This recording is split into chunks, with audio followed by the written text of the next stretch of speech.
Hello everyone, welcome back again to the session. As you know, I am Afreen Jahan, Assistant Professor, Department of Management, International School of Management. We have studied material handling and capacity planning in our previous sessions. So now let's begin today's session with capacity planning decisions. Let's move forward. We have three types of decisions related to capacity planning, which is long-term strategic decisions, medium-term decisions, and short-term operational decisions. So what is long-term strategic decisions? Long-term strategic decisions are based on your long-term objectives and goals according to organizational needs.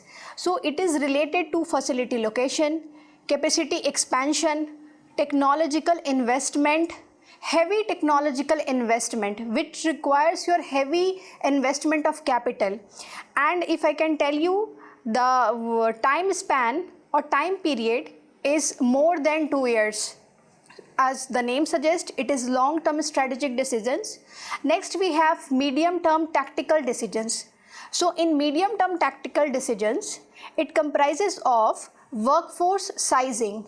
How many number of individuals you wanted to have in your organization, equipment acquisition, and subcontracting plans over 6 to 18 months. So as you can see, it is medium term. So the time span is related to 6 to 18 months only. And next we have short-term operational decisions. So what is short-term operational decisions? We can understand the day-to-day scheduling activities, the overtime allocation of work, and inventory management decisions. So these decisions are basically called short-term and operational decisions. So what we can summarize here is we have three types of decisions: long-term decisions, medium-term decisions, and short-term decisions. Long-terms are known as strategic decisions. Strategic decisions are robust in nature, which cannot be imitated by your competitors, by your rivals. And next we have medium term, which is also known as your tactical decisions. What is different? What is the different thing you are doing apart from your competitors, apart from your rivals? So this is your medium term tactical decisions. And next we have short term, which I told you, it is operational decisions. What you do in a day. What are the things you want your workforce to do in a day? So it is like your overtime. If somebody is doing some overtime activities, it will be included in this short-term operational decisions. And if I can tell you, all these decisions, all these three layers of decisions are basically coordinated, are basically interrelated, interdependent. We have to make a very broad outline of the whole decisions and then break it down into smaller chunks and then decide for the whole operational units. So this is your capacity decisions. Three types of decisions are there: long term, medium term, and short term. Now let's move forward. Now we have capacity expansion strategies. From the name suggests, from the name itself says expansion. So what is the meaning of expansion? Expansion means when you are increasing, when you are adding some extra units in your existing operational units, then it will be called as an expansion of your operational units. So if there is any kind of addition, added in your organizational units, then it will be called as expansion strategies. So there are two kinds of expansion strategies. First one is your lead strategy. From the name itself we can refer, lead strategy means add capacity before your demand arises. For example, you have anticipated the demand. So see, it is summer, so you are planning for winter season and you are adding some extra units in your operational units in order to match the demand which will come in the season of winter. So this strategy is known as lead strategy. You are adding your capacity before actually the demand arises. There are some pros and cons. Of this lead strategy. The pros which we can say is ready to capture the market, growth, and avoid lost sales. This is the advantage. When you are pre-planned, when you know the demand, so what you can do, you can have the market share in your hand. and there is some cons as well. So what is the disadvantages of this lead strategy? So we have risk of overcapacity. Sometimes we have anticipated, we have forecasted our demand by taking all the situations, by taking all the considerations, but due to some reason, due to some uncertainty, what happened, the demand actually falls down or the demand actually increases. So this is the thing. So there is a risk of overcapacity, and there is also a high upfront investment. When you have invested so much capital in your operational units and the demand decreases for some reason, for some other reasons, it could be your legal reasons, it could be your environmental reasons, it could be political reasons, it could be your own organizational structure reasons. So there could be any other reasons, and for which what you are facing in your organization, high upfront investment. So you have to invest in that organization a high capital. So this is a risk. You don't know whether it will actually meet the demand, whether it will actually exceed the demand. You have no idea. So this is the thing. So next we have lag strategy. Lag, it means you are not anticipating the demand for future. When you are anticipating the demand, when the demand has actually come into the market. So this is the thing. So you are adding the capacity after the demand materializes, in the existing environment. So you can imagine there will be lots of competitors already coming in this situation. You are not the first one who is thinking beforehand. So this is the thing, you are lagging behind. So this is a lag strategy. There are some pros and cons as well. So what are the pros? So pros is your lower financial risk, and at the same time it ensures utilization. You are not taking any risk. Why? Because the demand is actually there. What you are doing, you are producing and you are just catering to the demands. And it also ensures effective utilization of all your available resources. So this is the pros. And next we have cons. What are the disadvantages? So you can see many lose customers, slower response time. So this is the thing, you may lose the customers as there will be multiple competitors already available in these situations, and also it is a slower response time.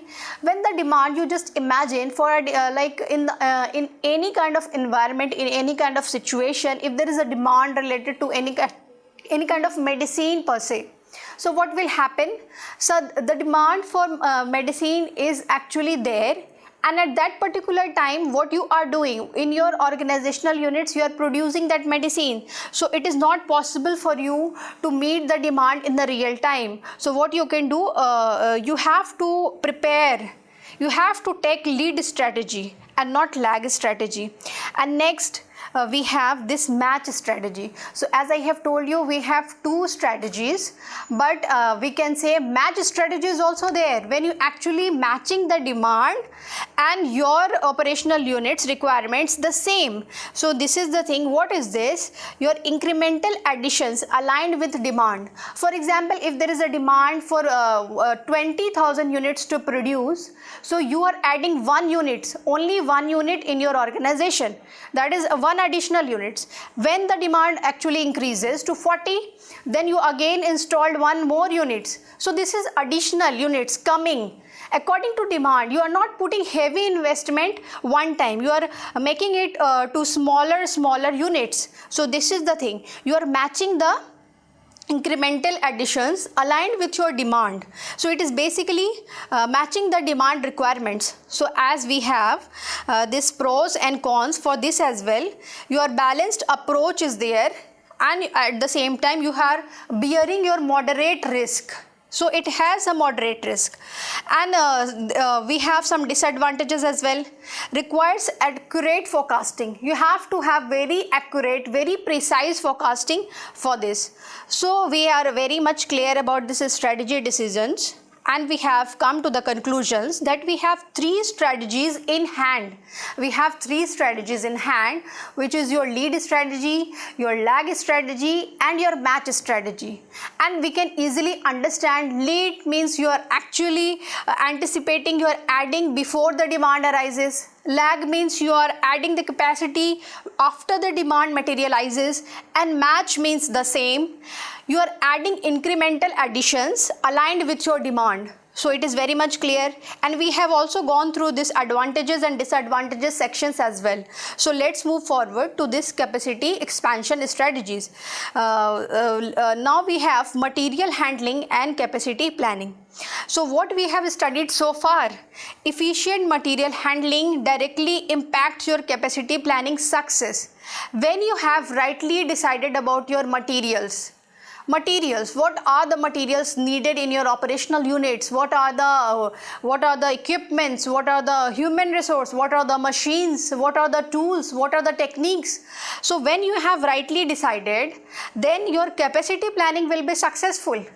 And accordingly, by reducing delays and bottlenecks, streamlined material flow maximizes your throughput. So the right equipment choices determine your effective capacity levels. And also, when material handling system integrates seamlessly with production processes, workflow efficiency and utilization rates improve significantly, creating a foundation for optimal capacity management. So what we have understood so far is material handling system. This integrates seamlessly with the production processes, and nowadays you don't need to do everything manually. In material handling processes, in capacity planning processes, everything is computerized. What you can do, you just feed the data, you just understand your requirements, you just understand your demands, then everything will be very coordinated and it works very seamlessly. So this is the thing. Material handling talks about your materials, requirements, your needs and fulfillment. At the same time, capacity planning should be done according to your operational units and requirements. Next, we have best practices for effective capacity management. What are the best practices for effective capacity management? So we can say that regular capacity reviews. When you are reviewing your capacity, how much is utilized, how much organization units are underutilized, so you can forecast anticipate your demand shifts. You can understand what could be the demands in future and what is the demand at present. You are very sure about your data. So this is very important. You have to understand your capacity reviews, and then we have flexible equipments and for workforce utilization for adaptability.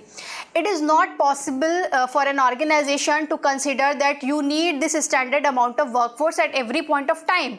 No, it is not possible.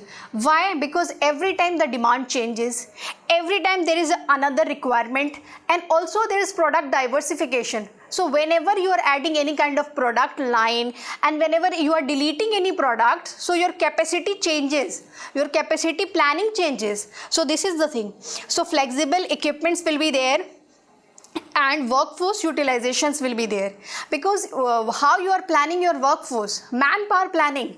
We are saying manpower planning. So in what basis you are doing manpower planning?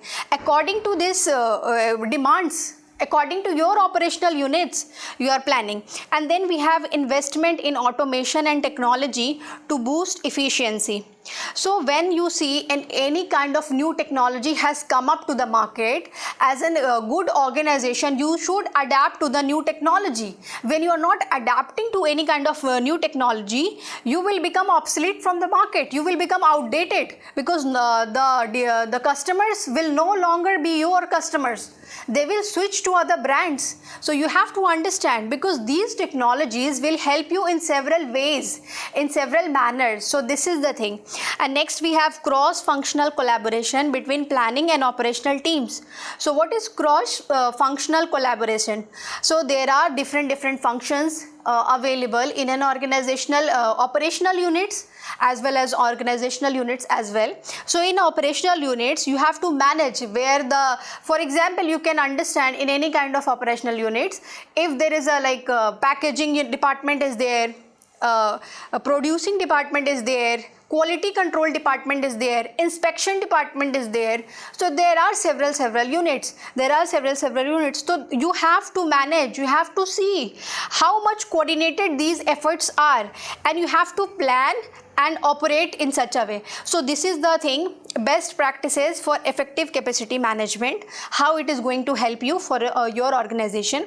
And now let's come to this summary or key takeaways. What are the key takeaways you will be taking from this session? So what we can say, we have material handling is very critical to operational efficiency and cost reduction. Cost reduction is very important. To organizational point of view, an organizational every time wants or exists for that particular motive, that is profit maximization, and later on comes to customer satisfaction. Yes, we can say that nowadays customer satisfaction and customer delight exist, but we cannot forget the core principle for which any organization exists, which is profit maximization. So material handling is critical to operational efficiency and cost reduction, which is very important, and capacity planning effectively balances your production capacities with market demand.